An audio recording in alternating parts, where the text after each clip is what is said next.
Makarasana or Crocodile. So starting in all fours, a lot of ways to get down to the ground.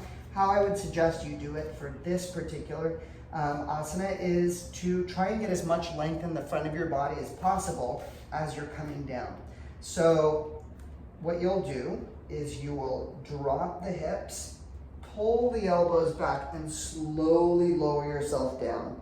If for a particular reason you can't get down that way, or I've told you to do it differently in our sessions, then do it that way.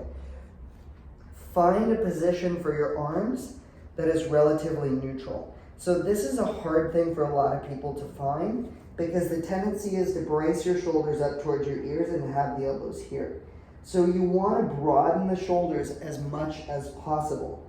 So begin by pulling your elbows back as far as you can comfortably with the elbows still on the floor, and then separate the arms away from you a little bit to feel this spread of the shoulder blades.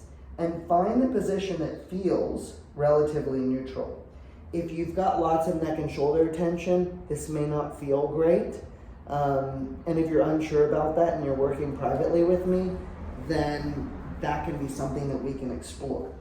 So from here, once you're in this position and you're grounded, the chin is tucked so that the forehead is on the floor and the nose is off the ground, ideally.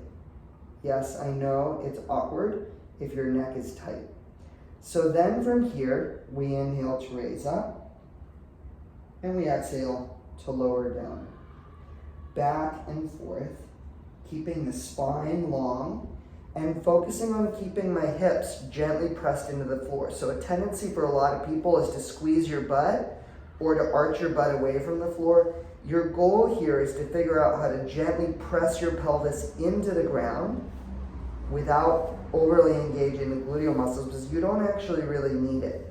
One trick you can use is you can put a bolster or a little towel roll under the pelvis to press into, which can really help you to decompress the spine. I don't have something here, but it would essentially be a towel roll, really short, no more than like an inch and a half high, over this area, and you gently press down through your hips there without squeezing your butt. And then try and raising and lowering again. Multiple repetitions, and then eventually you stay up and hold this position for a few breaths.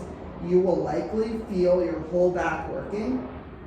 Try not to look your head forward. It's not that that's wrong, but for this particular video, I want you focusing on really neutral spine, jaws relaxed, and after a few breaths, you exhale to lower yourself back down.